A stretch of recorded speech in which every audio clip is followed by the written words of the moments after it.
아주 옛날에 국가가 처음 형성될 때 국가는 굉장히 취약한 공동체였어요. 굉장히 많은 나라들이 망했거든요. 그러니까 그때부터 국가 유지 자체가 목적이 되고 국가는 그 유지를 위한 좀 기본적인 원칙이라는 게 만들어져요. 내부적으로는 이제 민심을 얻어서 국민을 통합하고 외부적으로는 전쟁에서 이기는 것. 그래서 전쟁의 논리와 정치의 논리는 전혀 다른.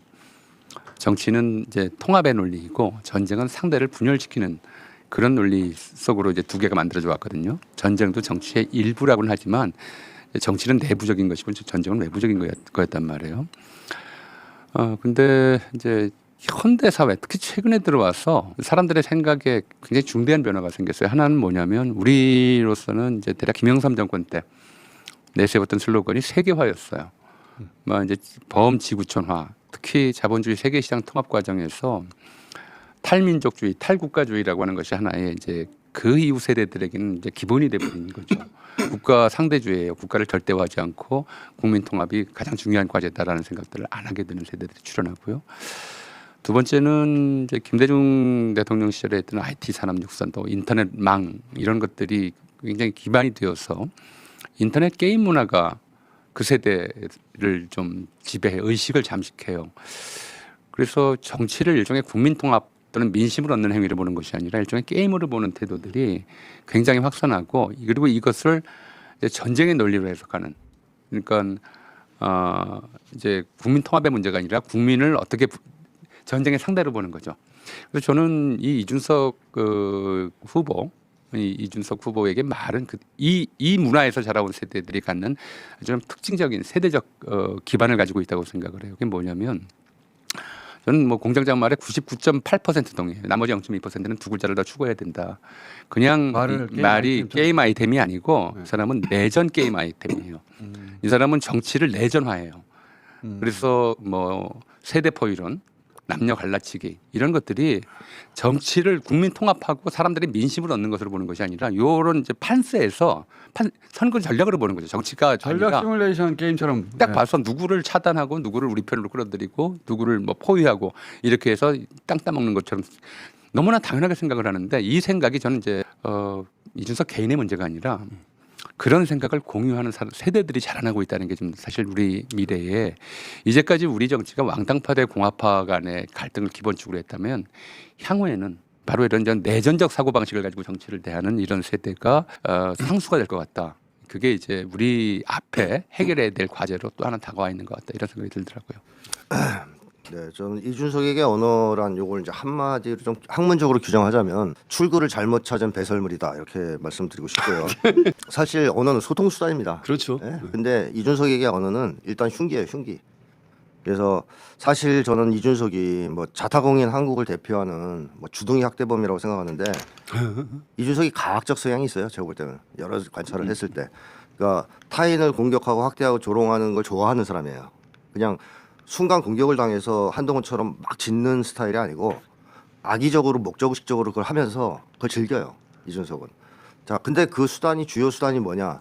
이준석은 주먹이나 고모스와 같은 거로 타인을 학대하는 걸 좋아하는 사람은 아닙니다. 말로. 그래서 이준석의 언어는 그야말로 흉기다. 이렇게 말씀드리고 싶고 두 번째는 말씀하셨던 이제 게임 아이템과 같은 얘기인데 승리를 쟁취하기 위한 수단이다라고 봅니다. 이준석은 정말 승부욕이 좀 과하죠. 저는 병적이라고 생각되는데 이준석은 어떤 싸움들을 좋아하냐면 말싸움에서 이기는 거를 이준석 굉장히 중요하게 생각하는데 이제 그런 데서 이준석은 그 게임 아이템처럼 말을 쓰는 거죠. 인정받고 자기 과시를 하기 위한 도구다 이렇게 생각합니다.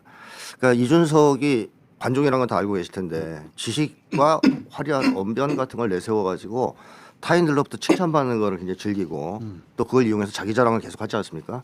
이런 점에서 본다면 사실 이준석은 언어의 원래 용도를 파괴하는 언어 오염자라고 생각합니다. 네. 지금 게임 언어 나왔잖아요. 네. 이기고 지는 것밖에 없다 보니까 이 사람은 그 라스트 리플 스탠딩 말 꽂혔다가 리플 스탠딩. 자기가 꼭 마지막에 한 마디를 더 붙여야 이긴다고 생각하는 라스트 공방이 리플 있어요. 스탠딩. 라스트 리플 스탠딩은 만드신 말이죠. 그게 저 이른바 키보드 워리어라고 불리는 이 저 댓글 놀이에만 익숙한 사람들은 마지막에 댓글 다는 게 이겼다고 그러잖아요. 그렇다면 근데 얘가 이 친구가 얘랑 건 아는데. 그저 유명한 농담이 있어요. 부부 싸움은 누가 이긴 거냐. 그 마지막에 부인이 말을 끝내야 이긴다. 그 다음에 또 누가 남편이 말을 한다면 그건 새로운 싸움의 시작이다. 이런 말이 있는데 이 사람들은 이준석이나 이제 그런 종류의 사람들은 자기가 마지막으로 말을 해야 그게 이긴다고 생각을 하는 그래요. 거죠. 근데 제가 말이죠. 살면서 문인들 뭐 포함해서 소위 그 대가라는 분들 많이 만나봤을 거 아닙니까? 근데 이분들의 공통점이 있어요. 부드럽습니다. 정말로 부드러워요. 절대로 뭐 인품도 그렇고 이제 언어도 그런데 절대로 분열과 갈등과 그 어떤 증오와 혐오의 언어를 구사하지 않아요. 근데 저 미운 놈 미워하고 나쁜 놈 나빠할 때조차도 베푸는 마음이 있어요. 측은지심이 있고 그리고 긍휼히 여기는 마음이 항상 있습니다. 그 아름다움에 대한 어떤 그 선망 같은 것이 다 느껴져요. 근데 이준석 씨한테 우리 시대 언어의 죽음 같은 것을 느끼거든요. 40대 윤석열이라는 별명이 괜히 나온 게 아니고 저 사람은 지금 내전을 일으키고 있어요. 어느 말로써 내전을 획책하고 있어요. 그래서 저런 좀 그 이른바 우리가 수천 년간 유지해온 국가 체계를 근본적으로 흔들려고 하는 국가에 대한 생각을 흔들려고 하는 그런 언어를 사용하고 있기 때문에 대단히 위험하다. 5.16 직후에 윤치영이라고 윤보선 전 대통령의 삼촌이었어요. 삼촌이었는데 뭐라고 얘기를 했냐면 박정희는 단군 일의 최고의 지도자다라고 아첨을 했어요. 그랬다가 얻은 별명이 단군 일의 최고의 아첨꾼이라는 별명을 얻었거든요. 근데 그게 안 깨졌다가 그걸 김문수 씨가 깼어요. 김문수 씨가 이명박한테 뭐라고 그랬냐면 단군, 세종대왕, 정조, 이순신 그리고 이승만, 박정희를 다 합쳐도 이명박이 최고다.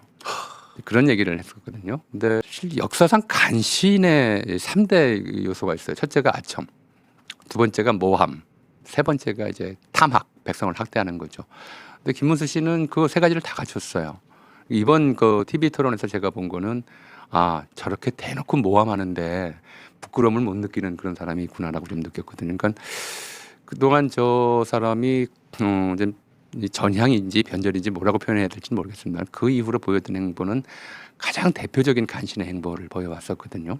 근데 이번에도 이제 모함으로서 일관하는 그런 TV 토론이라서 3번 다 봤어도 보여준 장기는 나는 모함을 이렇게 잘해요밖에 없어요. 그래서 좀 굉장히 사람 불편하게 만들죠. 모함하는 게 눈에 보이면. 두 번째로 이준석 씨는 아까 얘기했듯이 도대체 기본적으로 국가 공동체에 대한 소양도 생각도 없어. 정치가 무엇인지에 대한 아주 기본적인 사고가 없어요. 이건 그야말로 이제 이 TV 토론장 자체가 저는 내전의 현장 같았어요. 김문수에 대해서 확인한 게 몇 가지가 있어요. 하나는 이 사람은 고장난 노공기다. 똑같은 말을 굉장히 지루하게 반복하는 사람이다. 그래서 아마 다들 느끼셨을 겁니다. 뭐 집중력이 안 생겨. 거의 정신적 고문에 가까웠어요. 저는 뭐 재판받고 있잖아요. 이 얘기를 막 계속 반복하고 맞아. 이낙연 얘기도 한 번만 하면 되지 계속하고 이게 일단 김문수의 이제 중요한 특징이라는 게 확인됐고 또 한 가지는 김문수가 원고 의존증 환자라는 게 확인됐습니다.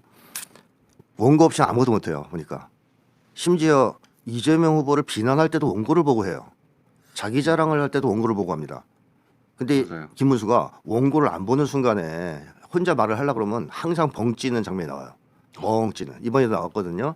그래서 김문수는 원고 없이는 말을 할 수가 없는 사람이구나. 그러니까 토론을 할 수 없는 사람이구나. 그러니까 뇌의 기능이 정상이 아니다라는 거죠. 유시민 작가 표현으로는 반제품이다. 저는 여태까지 김문수가 똥꼬집이 굉장히 강하다. 막 자존심 세우고 버틴다라고 생각했는데 토론회를 보니까 이게 똥꼬집이 아니고요. 변절 속도 장애증입니다. 제가 볼 때. 제가 붙인 이름인데요. 변절하는 속도가 느려서 생기는 증상이라는 거예요. 그러니까 오세훈 같은 경우에는 변절 속도가 빨라요. 그러니까 이런 상황에서는 지지하는 발언했다가 상황이 바뀌면 바로 태도를 바꾸거든요. 울면서. 근데 이 김문수는 지적 능력에 하자가 있다 보니까 상황 판단이 안 돼요. 지금 내가 찬성을 해야 되는지 반대를 해야 되는지 그걸 못하는 것 같습니다. 사람이 이 상황에서 어떤 답을 해야 괜찮은 건지 판단을 못하다 보니까 버티는 거구나 라는 생각이 들었어요. 그래서 지난번 계엄 이후 국무위원들 사과를 할 때 안 일어난 것도 뭐 똥꼬집보다는 일어나는 게 맞는지 안 일어나고 버티는 게 맞는지를 몰라서 한 짓이다라는 생각이 듭니다. 그래서 처음 봤는데 이런 게 이제 변절 속도가 느려서 생기는 변절 속도 장애다 이런 생각이 들고 뭐라고 막 이제 이재명 후보를 비난할 때 이재명 후보 이러거든요. 오늘은 이준석이 아니라 김문수하고 가능하면 토론하고 싶다 그랬어요. 맞아. 이게 이준석 같은 사람한테는 비수입니다, 비수. 패싱인데. 그죠? 관종이 너 꺼져. 너는 투명인간이야. 오늘은 문수하고 얘기할 거야. 그때 받은 상처 아주 이준석한테는 치명적이었을 것이다라는 생각이 들고 두 번째로 큰 상처가 말씀하신 그겁니다. 왜 샤워했냐. 그러니까 이 얘기는 이준석 입장에서는 지난번에 나왔기 때문에 또 나올 거라 생각 안 했을 거예요. 방심하고 있는데 허를 찌른 거죠.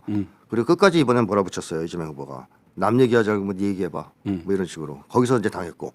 마지막 한 방 맞은 게 뭐냐면 허은하입니다. 제가 볼 때. 허은하 전 대표.